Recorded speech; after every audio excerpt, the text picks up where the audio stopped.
سلام دوستای عزیز، بازم به یک ویدیو دیگه شما را خوش آمدید میگم. امروز بر شما میخوایم که این سیگرت الکترونیکی را به معرفی بگیرم.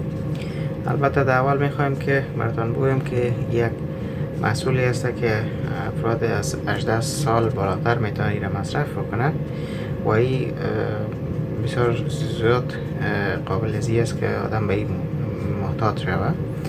بنان من این را توصیه نمی کنم برای کسایی که زیر سن هستن ویدیو رو ببینن.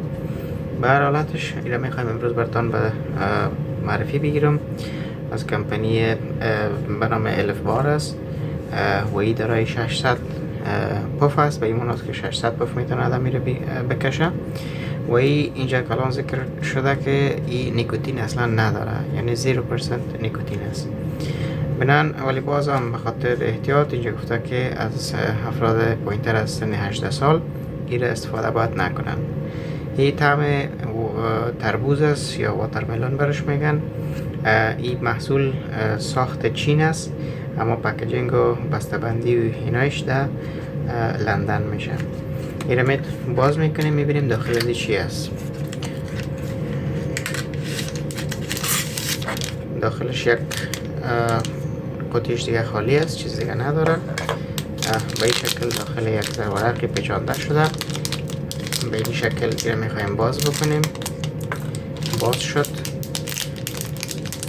شما میبینین که بسیار یک پکیجینگ بسیار خوب، یک بسته‌بندی بسیار خوب داره که یک محصول یک کتابچه راهنما هم داره که دی راهنمایی لازم که باید بکنن دی وجود داره.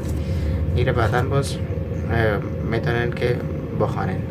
چطور میتونیم این را باز کنیم و استفاده بکنین؟ این قسمت که میبینین یک چیز است، یک ربرک پلاستیکی است. این از این دور میکنیم که مجرایش صاف شوه. دیگه ای آماده است برای استفاده. این فقط از این قسمت کش میشه و اونا میتونین که لذت ببرین به شکل.